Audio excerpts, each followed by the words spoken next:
Good evening and welcome. You are watching the big story on NDTV Profit and I'm Nupur Talwar Suri.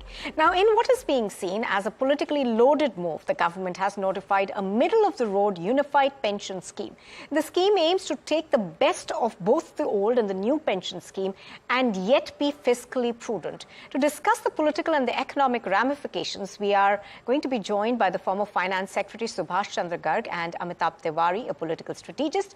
But before we go on to the two gentlemen, let's go across to Pallavi Nahata to understand how this will actually impact employees and how how to choose the right scheme going forward. Now, while the unified pension scheme assures a minimum pension to government employees, most labour unions continue to ask for a rollback of the employee contribution component. Now, the unified pension scheme does meet the demand of assured pension at 50% of the last drawn average pay. But it stays with the system where the employees too contribute towards their pensions and the entire burden does not fall on the government. While that's prudent for government finances, that's the part where most labour unions are unhappy.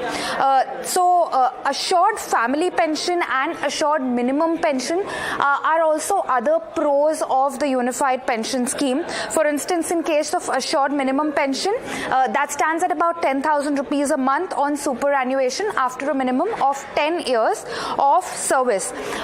Like we mentioned, what does not work is, of course, the fact that the unified pension scheme is also contributory in nature and employees are expected to contribute 10%. The fiscal impact of the unified pension scheme also is currently unclear. That's something that economists are still waiting for more clarity on to determine what the hit to the government will be. The government's outgo will depend on a number of factors, including how many employees actually opt for the unified pension scheme and what market returns are like, etc. But broadly, the impact is not expected to be too significant for the government. All right, Pallavi, thank you very much for joining us with that report. And in fact, to discuss this further, we are now joined by Mr. Subhash Chandra Garg, the former Finance Secretary of India, and Amitabh Tiwari. Both of you, good evening, and thank you very much for joining us. Good evening. To you first, Mr. Garg. Now, Mr. Garg, UPS has been pegged as a middle of the path that essentially involves contributions from employees and enhanced share from the centre. Now, do you see this as a good amalgam of the old pension scheme and the new pension scheme? And essentially, what are your thoughts on it?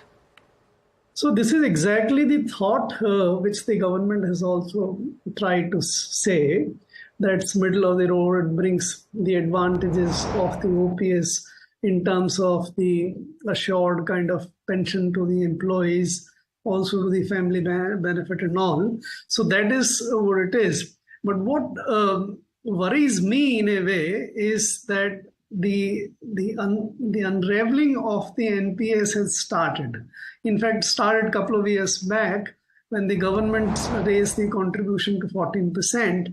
Now accepting the principle of the defined benefit in the form of 50% pension, also to the family and all, that is the starting point to my mind. As your correspondent was also saying, there is murmur about what has not been given. For example, the GPF, to which the 10% used to go earlier, is still going into the pension scheme. So the employees would want that to be also taken away. There is little unclarity about whether the pension would be paid on the DA portion also or not. So I see broadly this as a movement towards a compromised, fairer solution. But this is not the end of the road. There would be pressures coming in times to come, and the government will probably ultimately end up adopting the OPS fully, as was the case in case of one rank, one pension, where finally, after many years of struggle, the government gave exactly what the ex-servicemen wanted in the form of the one rank, one pay. Right, Mr. Gar, now the centerpiece of abolishing or, going to the new regime was that it was not fiscally prudent since the pensions burden was too huge. Now, that is a problem that we still seem to be grappling with. In fact, this UPS that they've come up with, the contribution from the government side now goes up to 18.4%, which is up from 14%. It will obviously cost the exchequer more annually. Do you think that the core problem of the burden being too large has still not been addressed? So that's precise. That's quite correct. The government has accepted that the burden of the pension scheme, excluding the 10% contribution which comes from the employee, is all on the government. Now, that assessment is not possible today for anyone to make. You don't know how many people will, in my judgment, almost everyone will move, but you don't know what the kind of profile for the people is in terms of their pension requirement, how it will go up, what is the requirement for the family benefit and things like that. It will be a very difficult actuarial kind of assessment. So whether 18.5% will be able to take care of that gap in the requirement of the pension fund and the availability of the resources is still not clear. There is also another danger which we should be fully alive of. While the government today says that 18.5% will take care of the required gap, and the government will keeping it fully funded by paying this. There is no guarantee that in times to come, the governments will pay 18.5% or whatever is required to keep the fully funded scheme. If you want to have a parallel, the employee pension scheme administered by the EPFO has not been able to cover the gap. Another parallel, if you want to see, the sovereign gold fund bond scheme, which was launched in 2015, and it was promised that the gap between the eventual payment which is required to be made and the amount which the government got at the time of the issue of the bonds will be provided for in the form of reserve funds. Those funds were not provided. So I think we'll need to keep our eyes and ears open and keep a little bit of our fingers crossed about whether the scheme will be fully funded or not. All right. Let's also bring in Amitabh Tiwari now.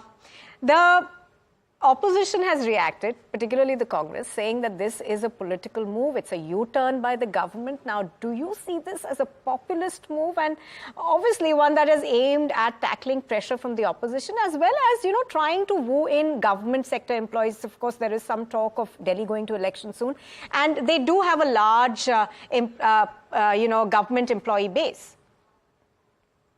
So essentially, in India or anywhere else as well, you cannot differentiate the economic policy decisions from politics. So correct. So these both are intertwined, interdependent, and related. So it seems that the government or the BJP government, after a setback in the Lok Sabha elections where it was not able to achieve simple majority of its own, has carried out some feedback analysis and has got a feedback that perhaps this scheme or this promise of the opposition that they would restore the OPS whenever they come back to power, and they have been saying this for some of the states as well where they are in power, led to some losses for the government. So as they've said that there are some 23 lakh central government employees which are likely to benefit from this. And also there are state elections coming, which is 4 this year and 1 or 2 in the next year, including Delhi. And these are very crucial elections because if the India bloc does well, then it continues with the momentum. It's a coalition government. So that's why the BJP perhaps feels that this momentum somehow has to be stopped. And it has adopted a middle path. So it's not my way or highway sort of a thing. So it has come up with the UPS acronym, somewhere between OPS and NPS. And it feels or believes that this could neutralize some of the disillusionment or discontent amongst the central government employees and could have an impact on the elections as well. All right, but Amitabh, the other part of the picture is that with these changes, the BJP does seem to lose some of its differentiating factors, because the criticism from the opposition is then going to be that you are reacting to the criticism that we have made of you, and hence you are no different from us. Do you think that is a card that the opposition will play next? See, it is becoming tricky for the supporters of the BJP on social media as well as other mediums where they have been defending the government on these policies like the NPS or the lateral entry or the farm bills, etc., wherein BJP has taken some sort of a backstep. So this gives the ammunition to the opposition that perhaps whatever they have been demanding or saying is right, and even gives this feeling, as you said, that to a section of the supporters or the neutral voters, let's say, not or the non-aligned voters, that BJP, while it claims that it's a very different party or a party with a difference, perhaps is not that different from other political parties. So that is something which the BJP needs to work on, because some of the contentious bills in the past have been taken back, and this does not send a good signal to the, I would say, the non-aligned or the neutral voters who have been backing the party. The other way to look at it is that it's a fairly flexible party. It takes feedback into account and is not fairly rigid, and feedback is reaching the government, etc. So that's also another way of looking at it. So we'll have to see how many people lie on both sides of this spectrum, and that is what will ultimately decide whether this decision is taken is seen as some sort of a compromise or taken under political pressure, or seen as a pragmatic, practical decision after severe rounds of feedback. Right. Mr. Garg, if I could come back to you. Mr. Garg, there seem to be still, a lot of grey areas which the government will perhaps have to go further. I can see you smiling. Are there any points that you'd like to make to that political debate as well? No, the politics of this, if you want to see in an administrative sense, the fact that the scheme has not been fully spelled out, the scheme has not been fully configured, even the basic questions like who will disperse the pension to the new UPS employees who retire? Will it be the government or a government agency, or someone will provide an annuity, right? Like it was happening in the case of NPS. That question has not been decided. And that's very crucial decision. Because if you look at the annuity providers, I don't think in the kind of configuration which has been presented, any annuity provider can provide the annuity. So it will have to fall back on the government, where from the government will pay it. The 10 plus 10 comes back, or 8.5% will take care of the gap. So all these issues which are very important to be decided before the scheme should have been announced fully, and whether the employees are willingly accepting the grayer areas. For example, if there is no pension on the DA part, or the GPF will remain unprovided to them except to the extent of this 10% for 6 months kind of thing. Is there a willing acceptance? So if these questions are not decided, I don't think the political buyout is fully factored in, or can be fully factored in. And in this situation, its intention appears to be quite clear, that elections are coming. At this moment, seize the initiative by saying that you are getting 50% of the pension, and keep the difficult part of configuration for later on. So I think there is a political intent behind announcing this scheme now than later. The question whether this is adopting the Congress agenda, and by the way, I hold a very clear opinion that any attempt to go back to OPS is a fiscally disastrous attempt, and any government which is trying to go to that is actually doing a great disservice to the nation. And therefore, but if you are adopting that agenda, then you are trying to neutralize the opposition, and there lies the major confusion politically also. So the intent appears to be only to seize the current momentum. I think that is the political aspect of it. Right, absolutely. And that was what I was referring to when I talked about the differentiating factors between these two political parties. Amitabh, one final question. Now, Maharashtra has, interestingly, been the first state to adopt it. In fact, the government announced it. And the next day, we had the Maharashtra government come out and say that it is now going to go with this new, or rather the unified pension scheme. Any thoughts on that? And do you think that's a move that politically could benefit the current dispensation?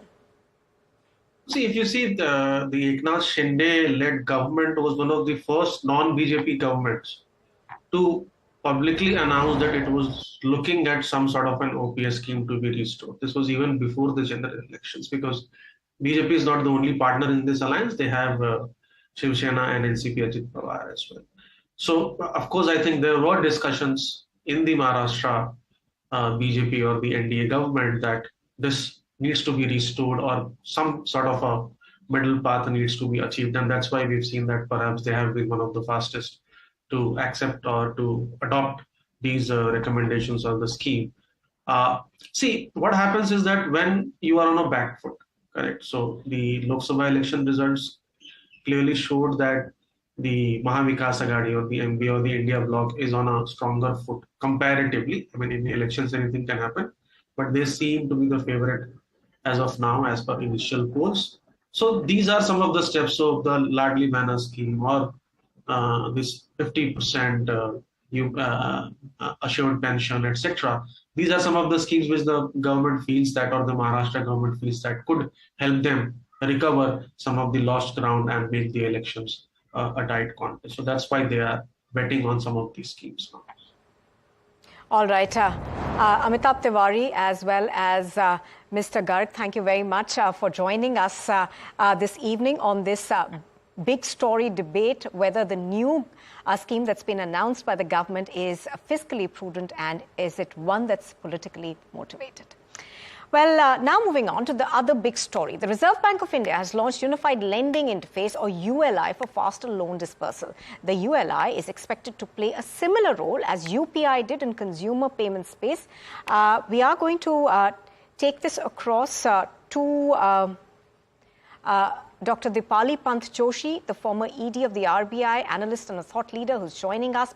But before that, let's listen into what the RBI Governor Shaktikanta Das, who announced the features of the ULI for frictionless credit as he was speaking at the Global Conference on Digital Public Infrastructure and Emerging Tech. This entire platform and this initiative reduces the complexity of multiple technical integrations.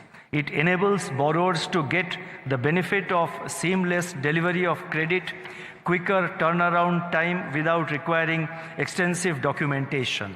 In sum, by digitizing access to customers' financial and non-financial data that otherwise resided in disparate silos, ULI, that is Unified Lending Interface, is expected to cater to large unmet demand for credit across various sectors, particularly for agricultural and MSME borrowers. Based on our experience from the pilot project, a nationwide launch of the ULI will be done in due course. Just like the UPI transformed the payments ecosystem, we expect that ULI will play a similar role in transforming the lending ecosystem in India. All right, Vishy now joins us with more details of what ULI actually is intended to do and what specific category of loans it will help. This is essentially a rechristening of a product that the RBI had piloted last year. Back then it was called the Public Tech Platform for Frictionless Credit. That was a very, very mouthful of a name, but currently the new name that the RBI has given to this entire product is ULI, or the Unified Lending Interface. How does it work? Well, essentially what this interface does is it collects information about a borrower from all available sources, which could be the tax department, department, it could be Aadhaar, it could be land documents, it could be other sort of securities that this person owns, and will give you a likelihood of this person being eligible for a certain loan or not, and thereby the customer can avail whatever loans that they want in a relatively short span of time. Currently, it takes about roughly 8 to 10 days before a loan is cleared off, even for especially for the MSME and agri sector to which this is focused at. So yes, time will come down, and yes, this will make loans way easier for the borrowers. But remember that at this stage, it is still in the pilot stages. The RBI is talking about launching a nationwide sort of rollout, but that is still some time away. There's no timeline specifically given for that, Nupur. But lastly, what this will do is likely do for credit what UPI did for consumer payments. All right, Vishy, thank you for that one. And joining us right now is Dr. Deepali Pant Joshi. She's the former ED of RBI. She's also a thought leader and talks about the economy. Dr. Joshi, thank you very much for joining us. To begin with, Dr. Joshi, now ULI, of course, is being described as a public tech platform for frictionless credit that, like UPI, is essentially intended to transform the lending landscape. Do you see this as a game changer? Yes, indeed. We are moving to digital financial inclusion, which is just the next step, because the whole world is now leveraging AI and trying to go forward. Now, I definitely see this as pushing the boundaries of formal finance. And why do I say that? Because you see, the credit gap is absolutely enormous. In India, it's 14% of MSMEs have access to credit, as opposed to 37% in China and 50% in US. And why do they not have access to formal finance? Now, we all agree that manufacturing and MSMEs are very important as job creators, because it is very difficult for a bank manager to get information about them to avoid moral hazard. Now, this will enable him, with the informed consent of the borrower, and I'm going to repeat this, with the informed consent of the borrower, the lender will be able to get information about the borrower from all sources. Now, this becomes very important. Supposing you're a very small dairy cooperative in eastern UP, which just has a milk chilling plant which comes to collect milk. So just by looking at the milk collection data, whether you're a sound bet or a dangerous bet can be ascertained. Now, there are people like landless laborers who do big art, but they have absolutely no credit histories, no access to credit. So this tech platform smoothens the access to credit and goes where no banker has gone before, and helps to integrate data, 360-degree view of the data. And it does have certain challenges, of course. First of all, there has to be a safeguard against misinformation. It is to avoid biases, but the promises quite outweigh this. There will be guardrails in place, and as the governor has very well put it, and I couldn't put it better, that it will do for credit what the UPI did for payment system. So when the UPI came in also, there was a fair degree of skepticism that how will the poor adapt to it? And funnily enough, the poor adapted faster than you and I, because this was something which they had no access to formal finance. And suddenly they could, if they had to send a remittance, if you're working in Dharavi and you want to send money to Prayagraj, where I live now, you would have to ask for a courier. The courier could say the money got lost, or he could just ask for an extravagant amount. You see, the poor always had access to credit services, but they had to pay very much more for it. So this frictionless credit is just the next step in the ladder of financial inclusion. You open basic banking accounts, you enable people to save, to remit, and then you enable access to credit products which are calibrated to their particular needs and to their ability to repay the loan. Because if you're a lender, you're not running a charity. You want certainly for the loan to be repaid. And so I think this is really going to be very, very transformative, and it's a great moment where we are. in the journey, digital financial inclusion. Right now, Dr. Joshi, you see this as being something that could essentially enhance the base for loans to be disbursed. But what, according to you, are the challenges? You mentioned that there will be several. Yes, and yes. what should be the guardrails that should be in place, for this to A, work well, and B, to ensure that the largest number of people have access to it?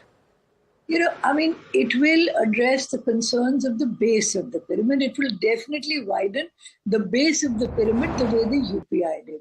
So what do we need first? The first thing I need to flag is financial literacy, because people have to be made aware, and informed consent comes in there.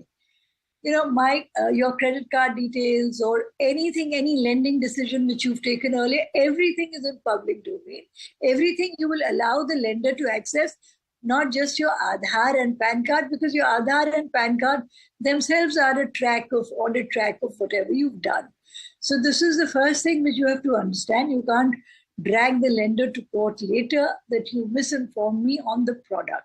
So financial literacy becomes very, very important. And the financial crisis of 2008 taught us this, because there was many lending to ninja borrowers. And as you know very well, it all came to grief because the interest rate cycle turned and they had no clue that they would be required then to pay a higher amount. So this is the first guardrail which I would like to see in place. Secondly, ethical artificial intelligence governance is required to prevent biases and misuse. You cannot decide that you will not lend to, as in the case of young women, applying for educational loans. Inspecting a bank, I asked, why are they excluded? So the manager said, madam, they will get married and they will move away and I will not be able to get my funds back. And that, as you know, as a lender is my primary concern. So while I agreed with the second, that it was his primary concern, I couldn't agree to the first. So this kind of bias which comes in of a particular person or a particular, especially in the case of women, should not be there.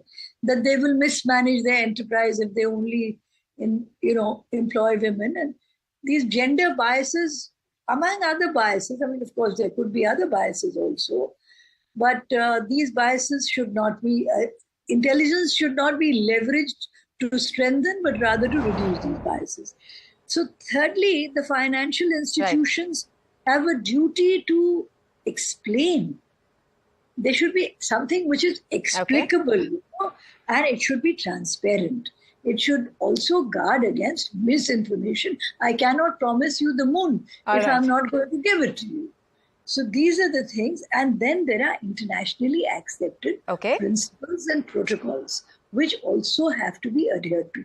We can't be gung-ho and work alone. So Dr. Joshi, essentially, right. I'm afraid we're running out of time, but essentially you see this as something that could be very, very beneficial. But there are obviously, as to any thing, there have to be several challenges which will need to be addressed successfully. Thank you very much this evening for joining us. Give me a moment. Let me tell you how it will benefit the financial institutions. We've just talked about how it will benefit the underserved and unserved. For financial institutions, these advanced tools will lead to better risk management and reduce the compliance costs. So what more could you ask? Oh, yes, absolutely. So that covers the entire gamut.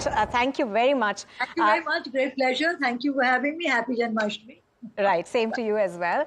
So with that, it's a wrap on the big story. Thank you for joining us. And do stay tuned to NDTV Profit for more.